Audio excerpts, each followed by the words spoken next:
What's up, boys and girls, men and women, everyone, gang? It's the Tech Town Square. We're live, but we decided to do this a little. Typically, you see like, hey, our stream's about to start, but we decided to say hi. Hi, Eddie. How you doing, James? You know, I'm wonderful, but it's countdown time. Do you agree? Let's count down, buddy, and then we'll kick the show off. All right, folks, here we come. We're going to come right back, and we're going to be ready to kick off today's show. Here we go.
Well, all right, here we go.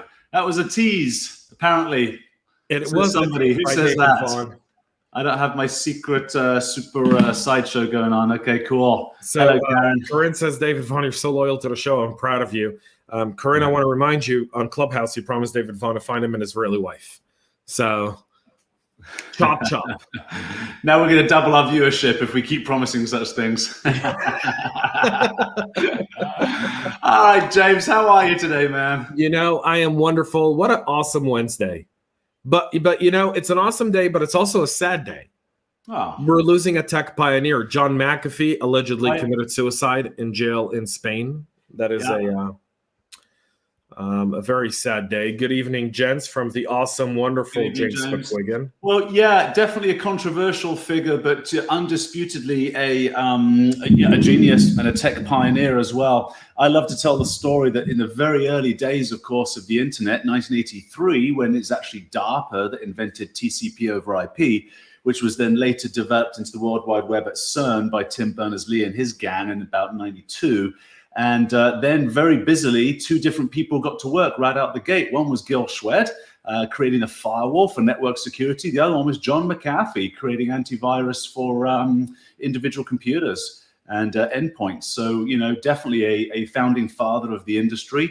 Perhaps you sometimes, not everybody, but sometimes have to be a little crazy to accomplish such a task. Indeed. So let's get to some comments. David Vaughn says he has to keep us grounded. That is fascinating. David says, evening, y'all. Good James evening, McQuiggan, David. the awesome James McQuiggan doing well. Oh, you were talking to JA, not JM. That's how we refer to each other when we're in ClubHouse or anywhere else where we're both there. Corinne says, John McAfee's dead. I can't believe it's so sad. You know, I had John McAfee on my podcast. No kidding. Wow. Yeah. So, Daryl, good evening, man. How's it going? Hello, Daryl. David Vaughn with the winning comment. He must have had dirt on Hillary. Yeah. We've already cracked a few of those ones already too. Yeah. Corinne says, good evening, Daryl. So yeah, that's very fascinating. So I had John, and today's show is not about John McAfee, folks. We're going to talk about John for just a minute, then we're going to get into our topic. But I'd be remiss to even try and make it like it's not a big deal. John was the first big ticket I ever scored on my show. Yeah, nice. Well my done. show was like a year old. I'd been struggling to gain viewership. Struggling to break in. We reached out to John. John was like, I'd absolutely love to come on your podcast. And it was the first ever virtual podcast I had done. Because up until the John McAfee point, every podcast I've done was in person. Oh, really? No kidding. So in Atlanta, though, in your home office, or were you traveling? Yeah. In Atlanta, at my house, I had people come here, right here. If you look at my early podcast, that black chair had another black chair next to it, and we would sit right here and have a conversation. Yeah. And it was one of my, John McAfee to me was monumental. He was a godfather-like figure for not only our industry, but I don't care how off the rails people said he went. He was still brilliant, in so many ways. And sometimes we don't. Yeah, people are unfortunately, and we should move on to our topic in a second, but people unfortunately get judged on their last act. It's like Arnold Schwarzenegger has achieved so much in his life, but kind of one, trip at the end game, and that's what he gets remembered for. It's pretty unfair in comparison. But anyway, let's get on to our subject. So James and I were chatting on Monday, and James came up with an interesting thought. It's like, Eddie, how long are thermometers going to stay in restaurants and buildings where they take your temperature walking in? We're used to it now, right? And I thought, yeah, that is interesting. We're used to this. Let's call it an invasion of privacy. I personally don't care that much. It's like, yeah, sure, take my temperature. But I am concerned about a road to perdition in that sense, that, this is one of several invasive things that could take place that, okay, I don't mind now, but we get to a place where the frog is now in water that's boiling. So this is what we wanted to talk about today. Let's look at how businesses have generally changed. One of them I was looking at, which was drones using disinfectant to spray sports stadium. And it's your hometown, James, that I discovered. It's the Atlanta Falcons that are the first team or stadium sports corporation to actually put this together and embark on this mission. So it's official with the Atlanta Falcons now. They're using drones to fly around these stadiums to spray them with disinfectant. I think that's really cool. Disinfectant aside, what I think is cool are the drones. So let's have a look, see if there's some comments coming in. We can tie up the loose ends on McAfee there. So, just RIP John from the awesome Brian Kane. Melvin says, love the flag on your left shoulder. Thank you, Melvin. That is the original flag of these United States of America. Behind it is a quote. We hold these truths to be self-evident that all men are created equal. And, and all the other stuff. It's beautiful. The thing.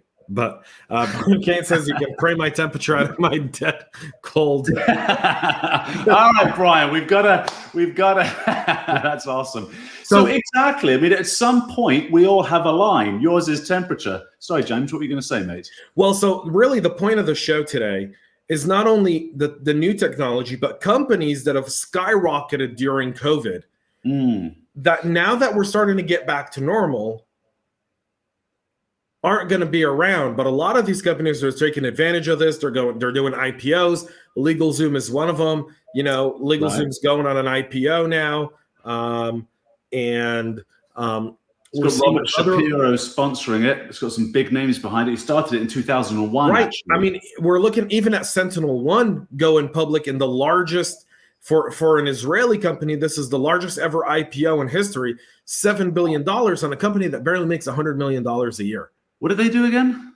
SentinelOne is the competitor of your employer, good sir. They are endpoint security. Oh, that's just endpoint. Yeah. Right. And so we're seeing all these different companies, and SentinelOne may not be a good example of it, but SentinelOne, even at the height of where every single security company skyrocketed in sales, didn't hit it. But now we're seeing all these different companies really start to kind of like skyrocket with technology. And my question is, how much of this is here to stay? How much of it is just the bubble that's going to burst? That's going to be part of many bubbles that are going to burst here in the aftermath. That's going to leave a wounded, struggling ecosystem. Right, because I was going to talk about the companies also on the other end of that spectrum. So some skyrocketed. The Amazons of this world doubled their employees during the pandemic, and then there's other companies. So this weekend was Father's Day. We decided to have a little bit of a low-key Father's Day and go to the movies. Haven't done that since well pre-COVID. So we went to watch The Quiet Place 2. My wife and daughter and I. There were 5 people in the entire theater.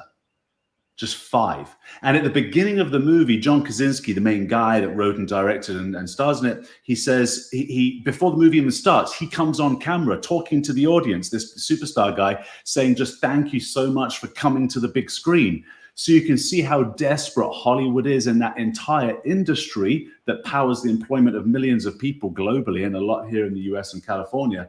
Yeah, big trouble, you know. And now, of course, I don't mean, the movie experience is still very personal, but so many people are used to Zoom and used to their home theater systems. That'll be an interesting one to keep an eye on, whether it bounces back streaming services, right? Netflix, HBO, Amazon's making a play on all of those too. Amazon's trying to be the leader in all that stuff.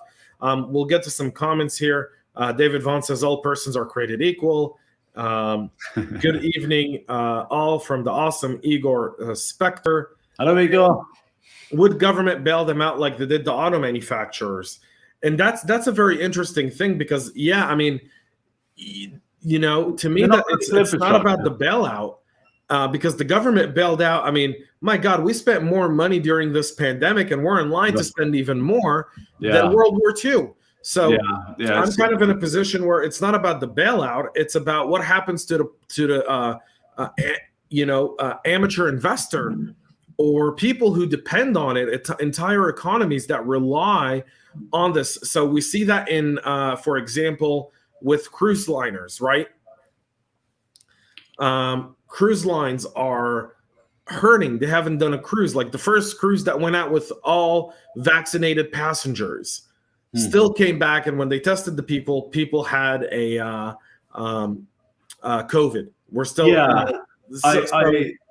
I read in the paper today and online today that in the UK they have this blah blah variant. I forget the name of it now. They've got a new name because it was called the India variant because it was first discovered in India, but we're not allowed to say that anymore. So we've got a new name for it. There you go. It's that one.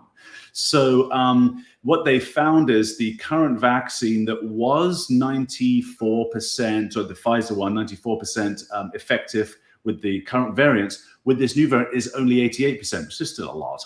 And no one's getting hospitalized from catching the new variant, but people are catching. The flu vaccine is only 60% effective. We still don't shut down the country because of the flu. So that's right. So we're going to have to be done now. So I certainly hope that's the case.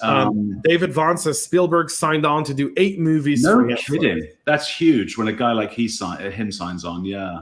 Google has a play in streaming media, according to Danielle. Good evening, Danielle. And I think Universal Studios is going to make movies. Yeah, I think Universal is going to make movies just for Netflix, which is why AMC said they would no longer carry Universal Pictures.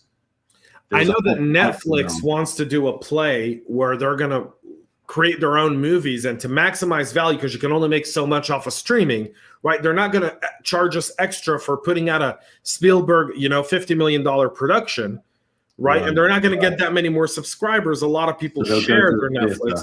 So they're going to go to the movie theaters for, let's say, like 3 weeks, then take it on to Netflix. Right. It's a real win-win for them, isn't it? Yeah. That industry, I think, is definitely going to change, the theater industry. I just don't know what it becomes. Well, entertainment is going to change as a whole because entertainment is changing. Well, they have to go 4D, exactly. So they're going to have to change entertainment to a more immersive experience. But you know what? The goggles, the Oculus stuff, that's going to be the VR, right? Yeah. The VR will put you in a movie, but not in a movie theater per se. Exactly. I can sit at home and stuff my face full of chips and have intravenous chocolate poured into me. I could be a complete couch. But let's look at industries, for example, that are looking at creating PPE. Right. So there's going to be there's a bunch of companies that are going to be reporting over the next year or two, massive amount of money in gains because they're resupplying the PPE pipeline. But once that's done. So what's PPE, buddy? Protective personal equipment, masks, gloves. Oh, okay, all that. Yeah. All that stuff. Right. They're going to be done. But people are going to be hooked to video games and Netflix and all these kinds of things and buying online, Amazon, right? They're going to be hooked into those things and certainly comfortable with them. That those last sort of set of people that weren't comfortable with, let's say, online shopping and pushing their businesses online, they've either got online or they've perished. Yeah, Nathan says cruise lines are like dinosaurs. Kind of, but they're a very affordable vacation. Most of the people that went on cruise lines were lower middle class Americans, right? That go on a Disney cruise line. It's a cheap vacation. You get to see a little bit of the world. You get to eat all you want. You get to do activities. You get to relax. I mean, I've been on one cruise. I hated it, but yeah, I did eat a lot. Yeah. Yeah, but that's who goes on most cruises. I'm not talking about the general, Eddie James who would, take a semi-luxury cruise line to go somewhere. I'm talking about the one where, it's 3 to 5 days and you hit a few places. Really, you're on a ship, but you take your kids because it's $500-$600 a person, and you can make a road trip and drive down Miami. Yeah, exactly. It's affordable for a lot of people. A cruise for a family of 4 is cheaper than a trip anywhere else. These things will eventually come back. I mean, as long as companies have enough cash to weigh the distance, to go the course, these things will come back 5 years from now. You know how short people's memories are. 5 years from now, people will have forgotten about it. So entertainment. Right, but the question is, can these companies survive 5 years? That's right. That's the question. Right, that's the question. And also the same applies for companies that are not part of the there were the benefactors of COVID, but now that things go back to normal, may not be benefactors. Like I think like DoorDash and Uber Eats and all those companies, they're bound for a significant crash. Yeah, and I think it's coming. It's right around the corner, and no one's recognizing it. Igor says fundamental issues with COVID is we do not see a true global data reports, neither positive nor negative. Yeah, there's, Project Veritas this week has brought up 2 journalists from like local TV stations talking about how they're being censored. And local TV stations are censoring reports of specific things that people want to report on COVID. So, it's very interesting. Entertainment corporations, we need to stop calling them news. Yeah, so David Vaughn says that's a funny power move on AMC's part to refuse playing a certain production when they're on the brink of bankruptcy anyway. Yeah, but when you're on the brink of bankruptcy, what does it matter, right? That's a great point. Yeah. Let's go to the next one. This is Nathan. Soon OnlyFans will OnlyFans will buy Netflix. What do you mean OnlyFans will buy Netflix? OnlyFans is a website. Where adult movie stars, you pay them a monthly subscription fee to have access to exclusive content. Okay. Yeah. I think Netflix is a hell of a lot bigger. Those guys did amazing. I'd invest in Smell-O-Vision. Smell-O-Vision. Yeah. I'm weird. You would have to pay me to go on a cruise. That's Nathan. This is David Vaughn. I can watch the movies on Apple TV that are in the movies at a lower cost than taking the family out to the movies. That's definitely wrap for me ever going back to the movies. Unless there's an experience at a movie theater. Unless there's something at a movie theater that you can't get at home. Yeah. Right? Yeah. They'll have to go 4D is what will happen with those guys. I can watch the movies. Yeah. Okay. Yeah. We got that one. Beautiful. What else? Melvin here says, James, do you have any in-depth knowledge on how cloud data management will change? For example, PS5s without a disk, everything being digital, will we now have a more simplified cloud data management to store all games? It's a very interesting aspect because you remember when PlayStations first came out, we'd go to like GameStop, we'd buy the game, we'd come home. Like I remember Christmas, right? Madden always came out right around Christmas. So I remember as a kid, I'd wait for Christmas to go get Madden, and then I loved Christmas vacation because I could play Madden for like 5 days straight without going to sleep, right? And now everything's on a disc. Well, one of it is partially now they charge you per game, but now you're no longer buying the game. You're paying per usage, like for specific, you're buying tokens, coins, all that stuff. So they're making a lot more money off. The game makers are making a lot more money. I'm concerned about the PII of how these games are being done because we've seen attacks on, from a cyber perspective, but I don't want to get into the cyber aspect of it. But what I will say is that the cloud data, it's going to change significantly. But Melvin, we'll take that up on one of the next shows we do, man. That's a very interesting conversation. David here has a comment. This pandemic really stripped down the economy in a way nothing else could, and I think changed the types of services and entertainment and expectations. When we ask, can they survive 5 years, it more reveals what services are actually necessary, what businesses should come back. Eddie, what are your libertarian thought speaking? Actually, I enjoy that. That's it's a harsh and a good thought and observation that you've made. I think that we've seen one of the largest shifts in wealth in US history, because especially from all those restaurants, right? Those kinds of businesses that either couldn't get online, or didn't get online and now have shut down. Well, the banks, of course, have absorbed all of that. So there's a motivation from the banks to, and this is actually a question, are they motivated to absorb it faster or make sure these people can survive that 5-year run?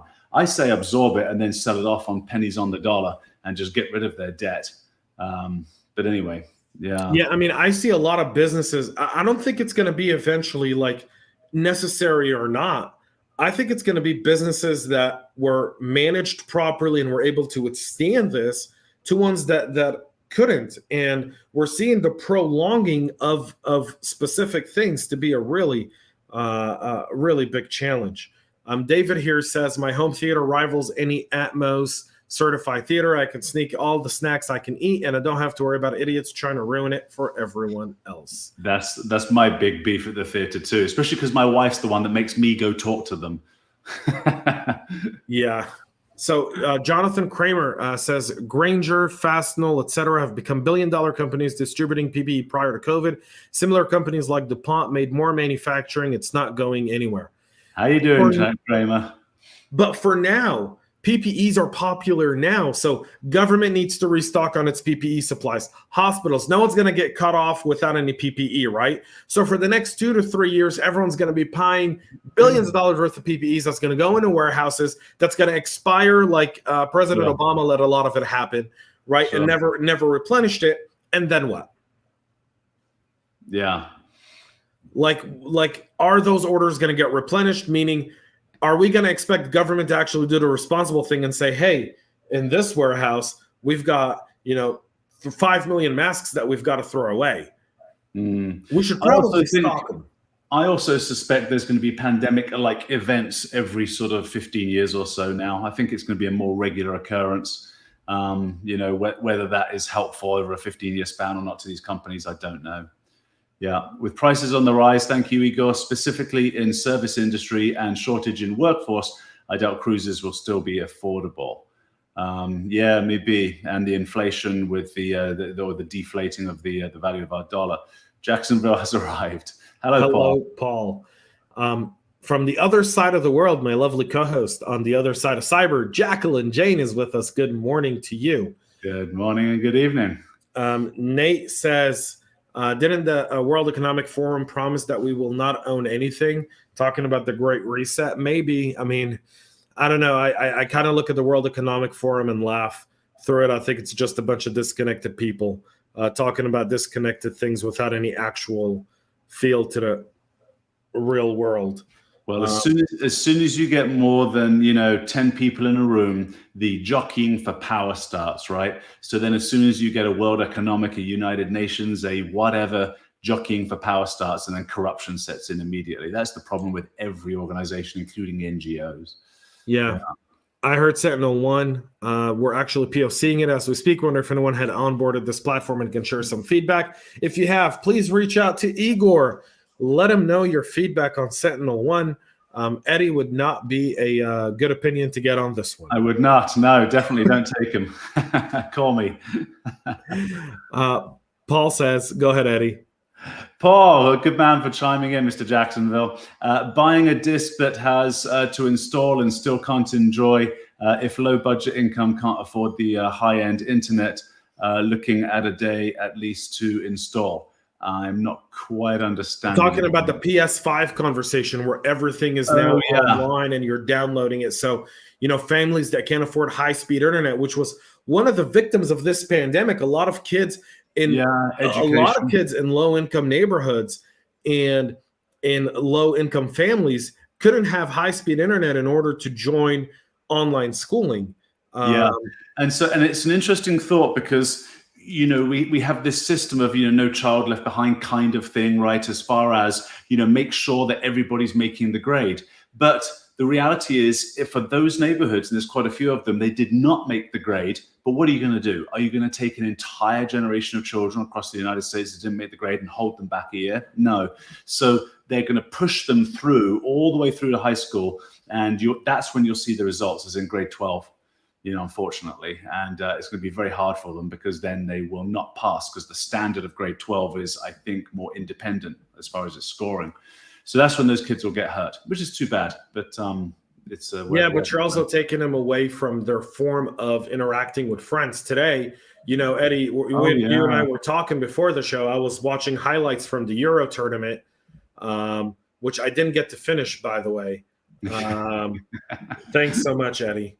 I really appreciate it. I'm a rugby guy. What can I say? but I was trying to catch the Sweden-Poland game, and but I was watching that aspect of it, and there's a lot of people though that couldn't watch.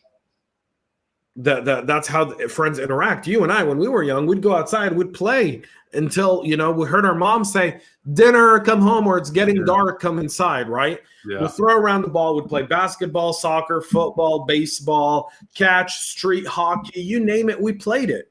Right? Catch, whatever it was. But now kids play online. So what Paul also brings out is not only the academic back, but also the social isolation of those specific folks. Yeah, it's going to be very rough for them. I mean, look, a generation has those, right? We did have a real pandemic in 18, right? But my daughter, who's 14, loves that building game, Minecraft. And I, after having seen it, I'm actually kind of, I'm happy about it. I'm happy that she's chosen that game to be obsessive about. But she's got a headset and she's talking, and all her mates from around actually almost the world, but certainly in the US and Canada, are all playing with her. So it's also a different kind of socialization, one that our generation will probably scoff at and look down our noses at. But the human is morphing into something that we hadn't previously recognized with technology. Yeah. Should we get some comments, mate? Yeah, we got a ton of them coming in, so I'm going to try to get to all of them here. Beauty. So Paul says, "I just want to meet the person who dumped a boatload on toilet paper stock." Me too. Join the club. Yeah, I didn't get that, the toilet paper all thing. All we need is the address to those warehouses. We can take care of the expiration issues. Let me see who said that. That is David Vaughn. Of course, that is David. A pandemic every 50 years is a dark thought, according to Danielle. Oh, 15, I was saying. 15, not 50. Even worse than that. I think you're going to give Danielle a panic attack, and myself included. It's, from what I've read, it's fine. Yeah, Paul agrees with Danielle on that one. Eddie met more than 10 people on a clubhouse stage. So David Vaughn says something here. And it says, "My entire county provided my $5 to every student with a laptop because of COVID." Oh, that nice. Is a well-managed county, good sir. Yeah. Yeah. All our lot got Chromebooks and sent home. Yeah.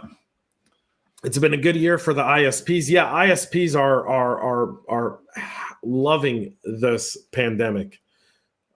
This is coming from David. Go ahead. Thoughts on pandemic and economic stimulus driving crypto? Okay, this will be great. And aggressive stock behavior, GameStop, right. And the related shortage of chips, graphics cards, and other tech.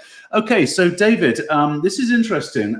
Mark Cuban, the software billionaire and owner of the Mavericks, is looking at minting like mining, minting, NFT, so non-fungible token tickets. Okay, so let me just do a little tiny bit of explanation for those that haven't heard. Yeah, I imagine most people know what NFTs are, but NFT are non-fungible tokens, so something that is not transferred, fungible. And so this is this is on the blockchain. Okay, so on the blockchain, so it's undisputed. We get all these algorithms to reach the same conclusion that Eddie Doyle owns this piece of digital anything. Okay. Now, right now, you're seeing on websites like OpenSea.org, you're seeing people trade NFTs. Now, there's a famous to show you how, frankly, I thought it was really ludicrous, but I'm beginning to understand this now. To show you where this has gone, right up from under our feet. I've only just learned this in the last few months. Banksy, the British graffiti artist guy that's some kind of celebrity, okay? So he did a piece of digital art, so just, you know, in pixels on a JPEG of his graffiti.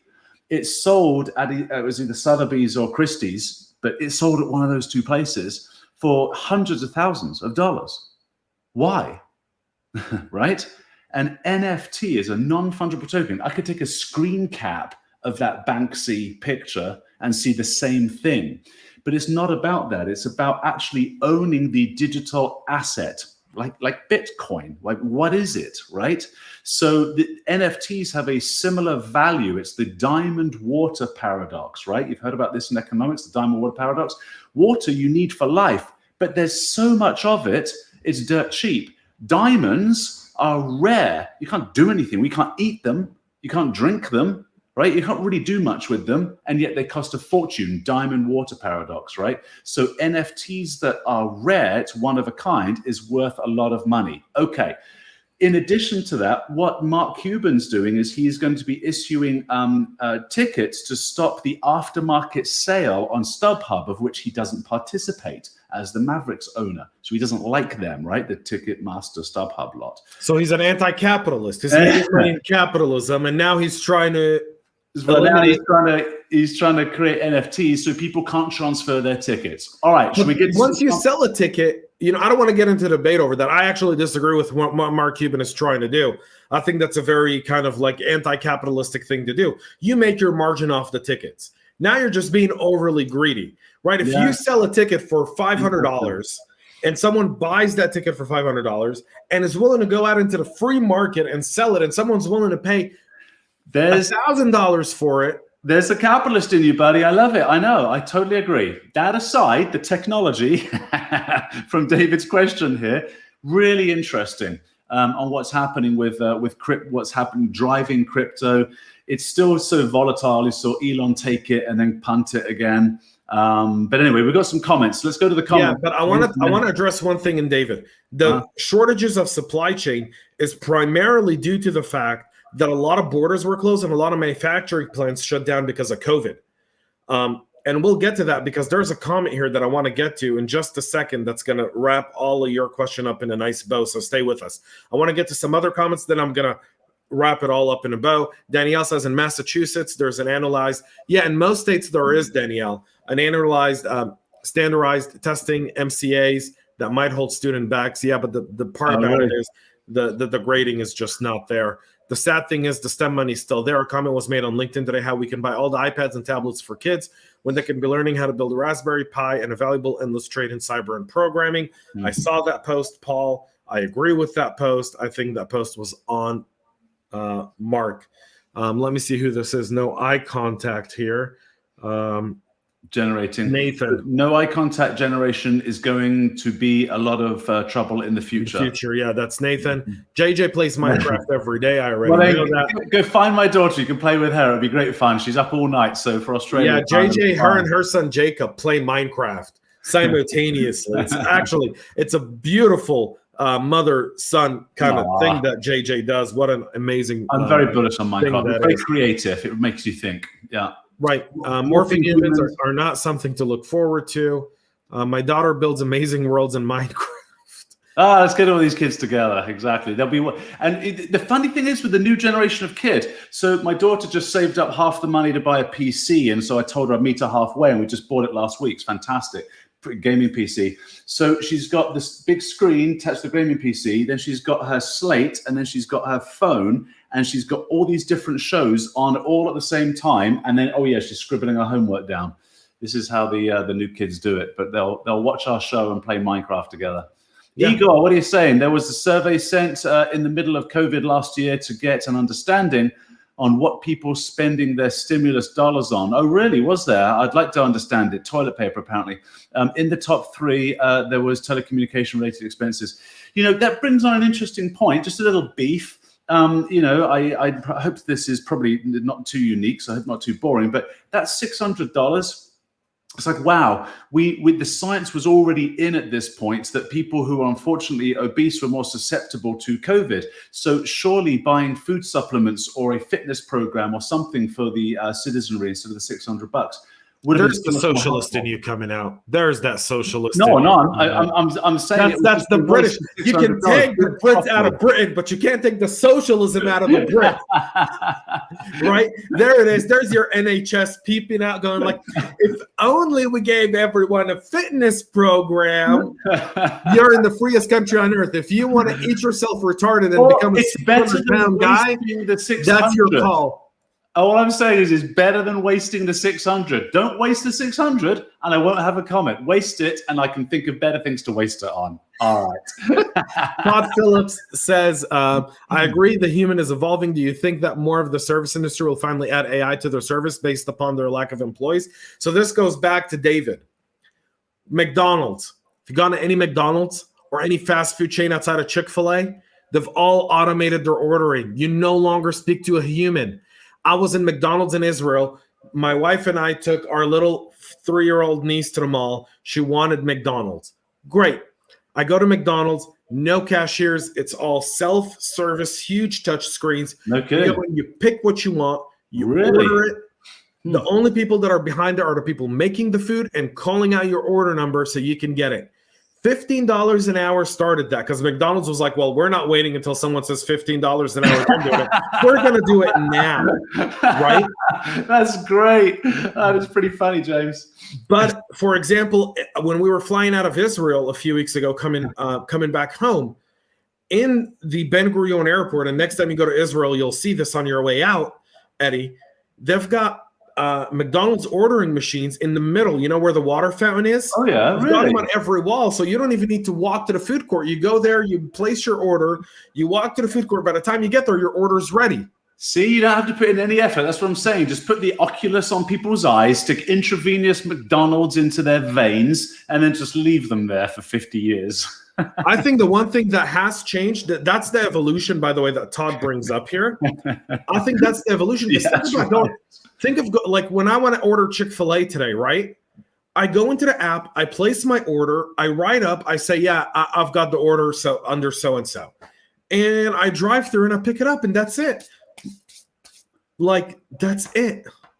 Yeah, you see, I haven't eaten. I'm totally out of touch with that. I don't eat that stuff. But I'm totally. You don't understand what you're missing. You don't eat Chick-fil-A, man. I've never had it in my life. You should. You know, that is a problem, my friend, and that's a problem you need to resolve. Everyone wants you to. I'm on this paleo kick at the moment, though, so I'm only eating paleo. So I'll have to wait. So just don't get the sandwich, get their chicken strips or nuggets. They're delicious. It's the best chicken you'll eat.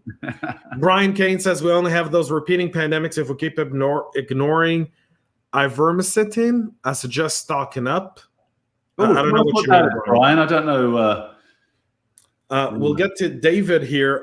He says the digital relationship has become just as valid as experience as our face-to-face relationships.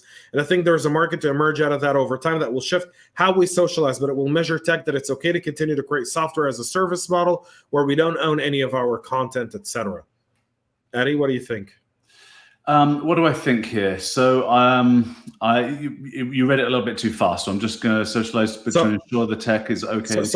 I'll kind of cover real quick what my thoughts are on that. David, you're absolutely right. But I think one thing that's been proven right now is, yes, we it's changed our relationship. We've gone digital in places where we dislike the face-to-face interaction. So meaning the cashier at McDonald's or Burger King or Chick-fil-A or standing in line to order something, that's all gone. But we still desire human contact. We all still want to go out to dinner. Some people still want to go to the movies, despite what some people here said. Some people still want to go out to the club and to the bar and have a drink and socialize. And I know that because last Friday we had an event here for CISOs that the awesome David Hurley hosted. And man, we were all in that room packed tight because we just all wanted to be there. Now we could all do the virtual bourbon tasting, and I can stay in my shorts and not wear shoes and taste bourbon like I've got behind me and be fine. But I didn't do that. I actually went, and I think that's the part where we're all going to come back to it. I think it's inevitable that we'll always yearn interaction with other human beings, and so it'll drive us in that direction. What we're actually seeing so much more rapidly than we've ever seen in our history of our species is the evolving human being. And it's because of our symbiosis with technology. So if you think about it from the perspective of people who wear glasses, I wear glasses or contact lenses, right? This is a 200-year-old technology, maybe not 200, but it's a technology. So we have integrated the human with technology. So think of cyborgs from Star Trek. Now, that's true integration. But what's the difference between that and somebody wearing glasses?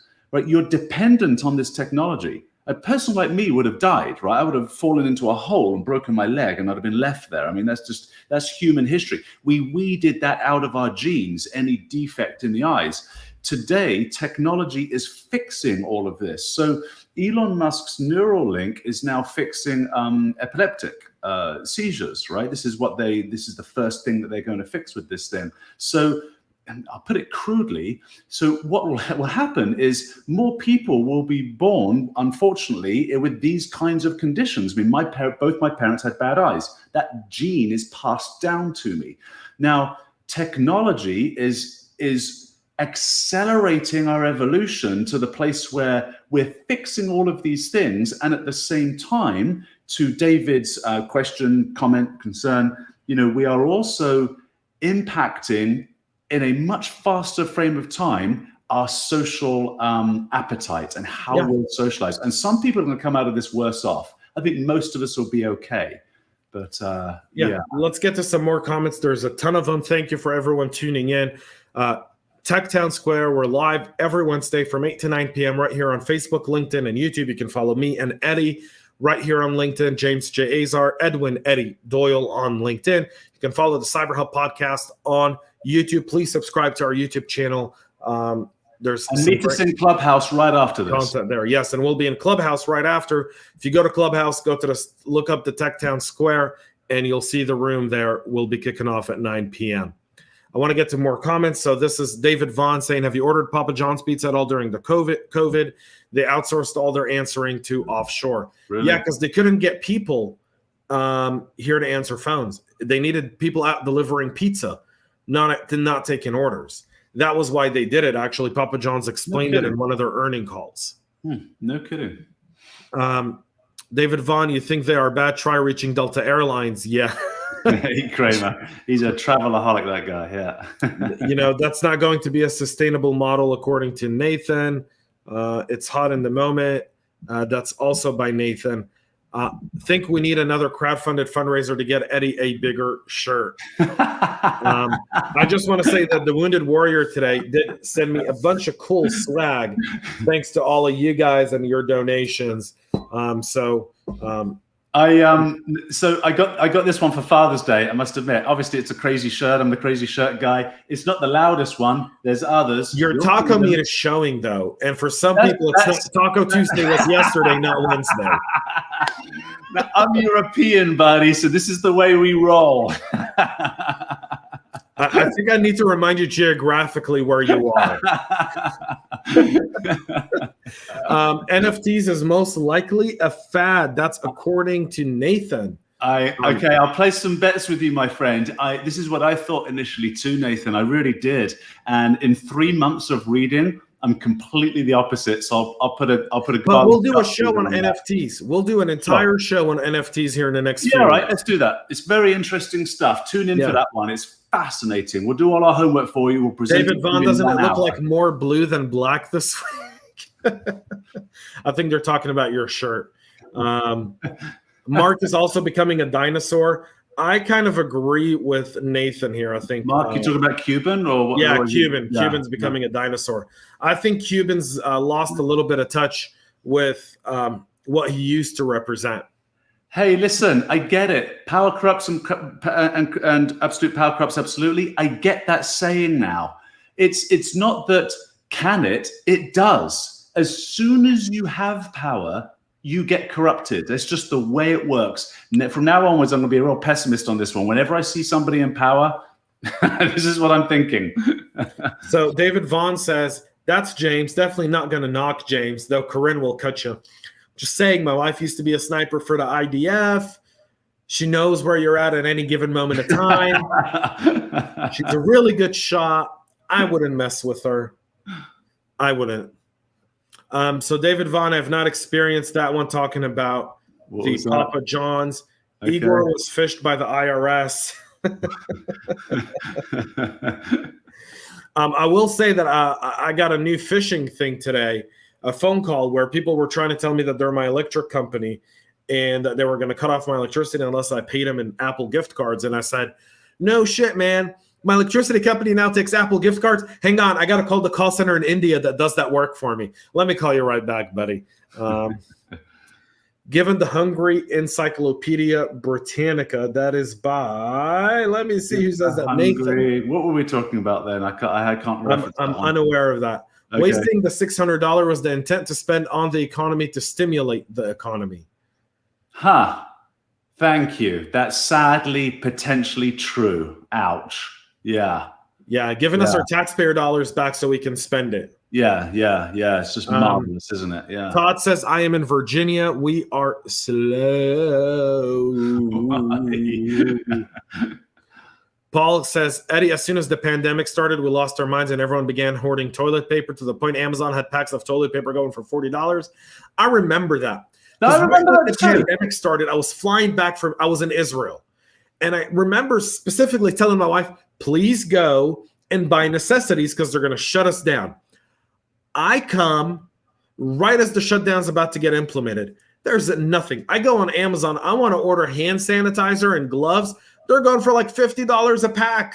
Yeah, it's and it was a bizarre thing because while everybody was buying toilet paper, and we didn't know, right? We didn't know what was happening. At the very beginning, it's like everybody was scared. So let's just remind ourselves of that. So I went straight to the store. What did I buy? Electrolytes, because I thought, well, am I going to be puking? Is it like the flu? I don't know. I've got kids, right? A family of 5. So I bought a whack load of electrolytes and non-perishable food, and I stocked up my basement there. Everybody else bought toilet paper, and then I had to drive all the way into the New York office to steal some to come all the way back again. So I couldn't buy any bloody toilet paper. It's true. Watch a deduction of toilet paper come in your next paycheck after the show. Someone from your employer is like, how much did he take? Go back to the date he lost. Are those 7 rolls of toilet paper? Man, I'm doomed if I can't grill it on fire. I don't have it. That's from Nathan. They cry for service industries overwhelming. It is. Yesterday, Corinne and I went to try to get breakfast. We went to IHOP.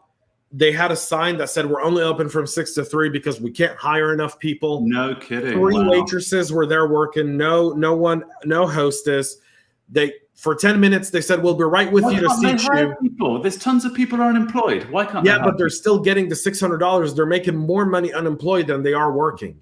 Oh, for God's sake. I couldn't even, yeah, that's right. I don't even think about that kind of thing because I just disagree. Yeah, the service industry is, they're crying for service. We walked out of IHOP because it was 10 minutes. And so James, excuse my ignorance here. If somebody is unemployed right now, they get $600 a month, a week of tax. So you get your basic unemployment is $300, an average anywhere from like $250 to $365. The federal government supplements that by an additional $300 a week.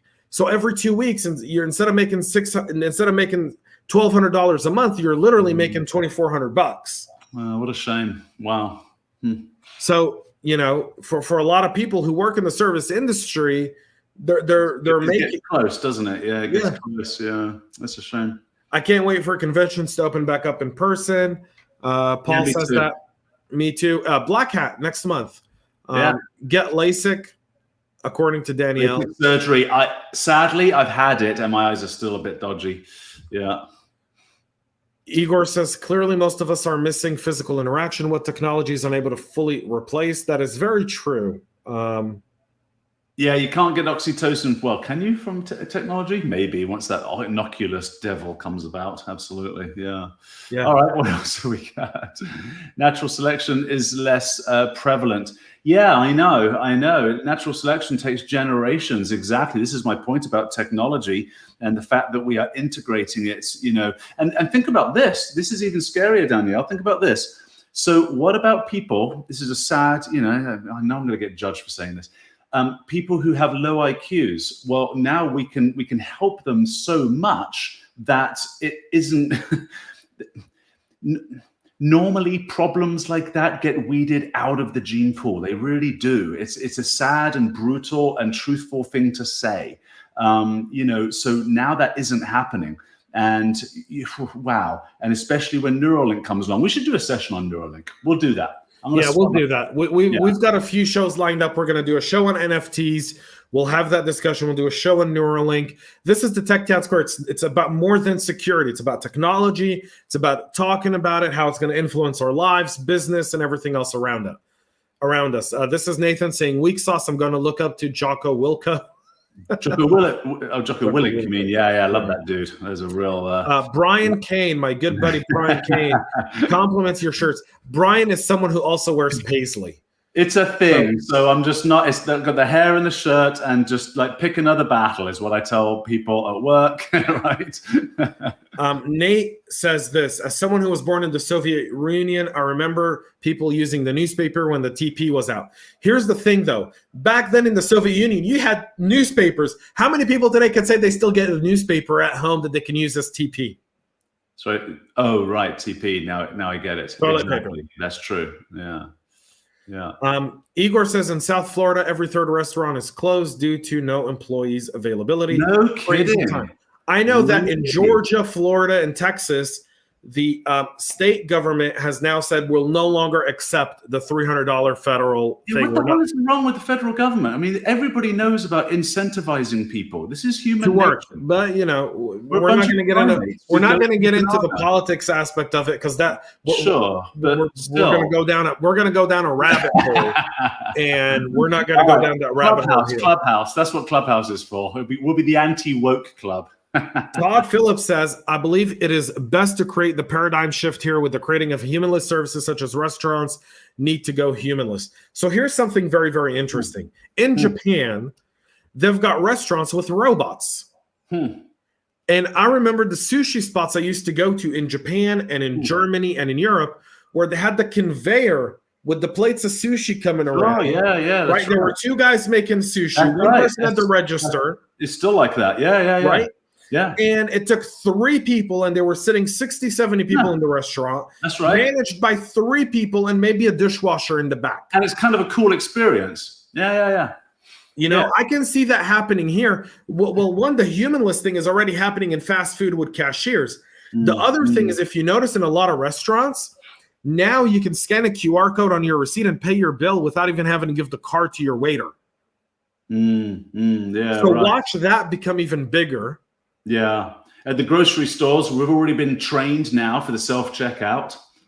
I don't know about you. I don't go to self-checkout unless I've got one item. Yeah. If I've got more than 2-3 items, I'm going to a cashier. Yeah, but then there's a lineup. Yeah. Igor concurs with Nathan about the TP. David says also unpopular opinion, but it's not completely unemployment keeping those people out of a job. There's data out there showing many left the industry for other jobs because service industry jobs are awful and borderline abusive. 20 years in restaurants. I'll be happy to set up the change my mind table on this one.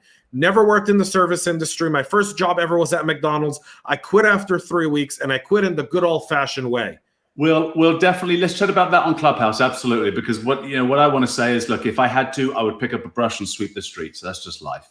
Anyway, let's talk about it on Clubhouse. It's a passionate subject. The service industry is becoming humanless will enable my company, not trying to advertise, but I have started a cyber apprenticeship and it could help. Yeah. Oh, we're screaming for them in cyber. We're screaming for people to come work here. Yeah, absolutely. What Dave was trying to convey, it looks like Eddie is skinny Hulk busting through his medium button up.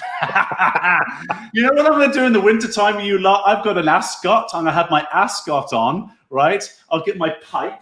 here. You think I'm kidding, right? I am English after all. I'll put my ascot on. I'll take my pipe. I'll actually spark it out and I'll smoke it on the show. I'll do it on the Christmas edition. But only if you keep your mustache. Because if you don't do it with the mustache, it's destroyed. You got to have the mustache. You got to have the paisley.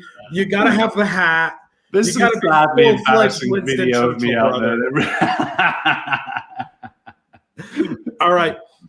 This will help me. Unfortunately, there's a need for cyber professionals. Yes, there is. I do, Todd, I do a podcast every Thursday at 1 p.m. with Renee Small and Naomi Buckwalter and Chris Fallon, Breaking into Cyber. We talk about this stuff all the time. Part of the problem of why we don't have enough cyber professionals, FYI, is because if you go look at entry-level jobs in cyber that require a CISP. Yeah, we need to do a little bit better than that, don't we? Yeah, we'll get to that. That's a whole different show, Todd. Tune in at 9 a.m. or 1 p.m. tomorrow. Awesome. You'll get a hold of that. The sushi boats were the best, according to David Mualim. I agree. I missed the sushi boats. I've been trying to find a restaurant in Georgia that has sushi boats, and I can't. There's a few in New York. It's cool. Yeah, I love it. I love sushi. True about McDonald's. And David says in the U.S., the robots will join a union. Yes, they will. Yes, they will. And then all of humanity will be a second-grade citizen. Yeah. Not just the one class everybody's yelling at. Sashimi is paleo. You're right, Danielle. Thank you, my new best friend. Exactly. I'm going to go eat some sashimi tomorrow. You're going to go eat some sashimi? I've got lots of jokes on that one. So okay, ClubHouse them. Paul says, look at DoorDash and other delivery places upselling. Yeah, right. They charge you 3 times. The Popeyes down our road got smart and hired drivers because they were losing business because nobody could afford the $15 before taxes, exactly, before convenience fees and tip and something else. It turns out. Even Chinese, like I order from a Chinese restaurant. If you order it on DoorDash, it's $15 a meal. But if I call the restaurant and order it myself and go pick it up, it's $8. Yeah. DoorDash and Uber Eats, they seriously mark up the product. Yeah, well, this is why Uber, what, a $15 billion valuation, right? I mean, COVID saved Uber.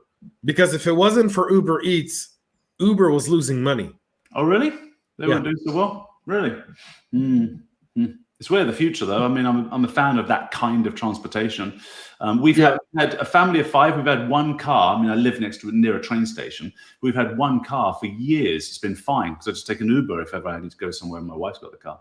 So I like the future. It's cool. It's a cool idea. Okay, Paul says we have a veterans breaking into IT cybersecurity mentorship event coming up in July as well. Jump on to Clubhouse with us and talk about that, Paul. Would love to hear more about it, man. You know, James and I were very supportive. I hope I'm catching all of my tags on LinkedIn. Look, man, my LinkedIn is it's just crazy. It's crazy. Every time I look at it, I've turned off all the notifications now. It's just too much. But when I see you on there, buddy, I'm happy to like and jump in and see things. And so keep it up. I think you're doing great work. You guys are awesome. Got to run. Watching playoff hockey. Take care. With a name like Igor, of course, playing hockey. Well, first of all, enjoy playoff hockey. I got into hockey this year. It was the one sport outside of soccer, outside of watching the Euro, that didn't have politics in it, which I absolutely admire because I watch sports to get away from politics. I don't want politics and everything. It's like trying to watch a new show on Netflix. They've got to insert politics at some stuff. And I'm like, I'll start watching the show 10 minutes in. I'm like, all right, I'm done. Exit. And you know who's even worse than them right now is Amazon movies and Amazon Prime. So I was watching this Sacha Cohen Baron, the Borat kind of, this is my kind of humor. I'm British. And so he just made one where he goes into these rednecks' cabin and he's obviously taking the piss. It's fantastic. It's hilarious. Some people can't take a joke, whatever.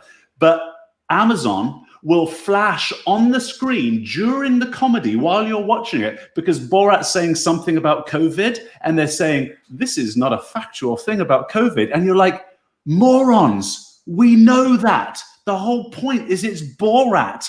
It's only the complete idiots of this world think he isn't genuine, which are the people he's taking the piss off in the show. And now you at Amazon, you are now the moron. But yeah, there's someone in bloody Amazon. show. There was someone in Amazon who got exceeding expectation in his annual review for adding that to the movie. Spoiling my bloody show. Yeah. Unbelievable. Anyway, Yeah. all right, what do we got?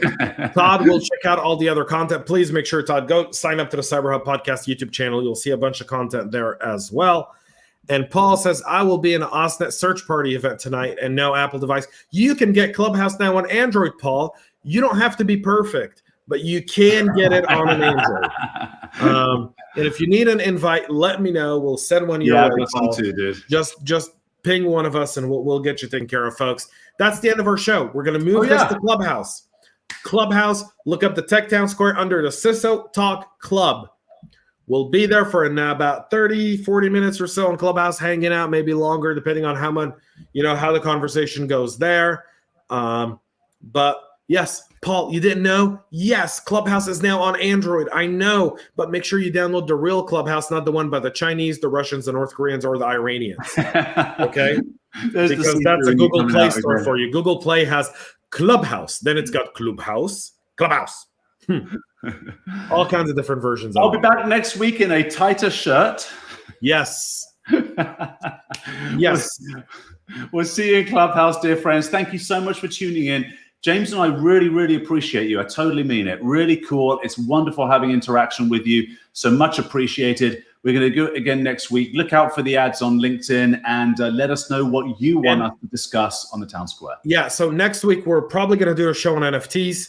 If I'm not mistaken, we'll probably hit that up tomorrow. Other Side of Cyber at 7:30 a.m. At 9, I'll have the practitioner brief. At 11, I premiere my top of the line CISO Talk episode with the leaders of Cardinal Health, Lori, Brittany, Jenna, Samara, and I'm forgetting one. Who am I forgetting? Right, Brittany, Jana, Samara. It's a nice lineup, man. I'm forgetting the women of it's 4 of them. Yeah, I got them all 4. Awesome. Tomorrow, 11 a.m. on YouTube and on your favorite podcast listening platform, look up CISO Talk, the leaders of Cardinal Health. You don't want to miss this podcast. I recorded it in an hour before my sister-in-law got married. This podcast was good, I promise you. We got right into it. And then 1 p.m., I'll have Breaking into Cybersecurity with my great friends Naomi, Renee, and Chris. It's a busy day tomorrow, man. All I'm doing is shows. And so tune in to that. Your guys are going to absolutely love it. Thank you so much, everyone, for being here. We're now moving to Clubhouse. So go to Clubhouse. We're opening the room here in just a sec. Take care, guys. All right. See ya.